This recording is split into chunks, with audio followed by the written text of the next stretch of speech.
16, it says, Shadrach, Meshach, and Abednego answered and said to the king, O Nebuchadnezzar, we're not careful. In other words, we're not worried about it. We don't have to think about our answer. We're so devoted to our God, we already know our answer. We cannot bow down to him.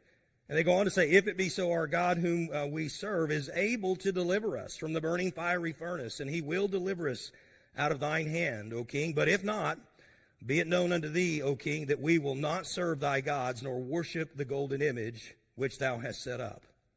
Of course, we know the story, how it unfolds. The king gives them this second chance, and they stand their ground. They're thrown into the fiery furnace.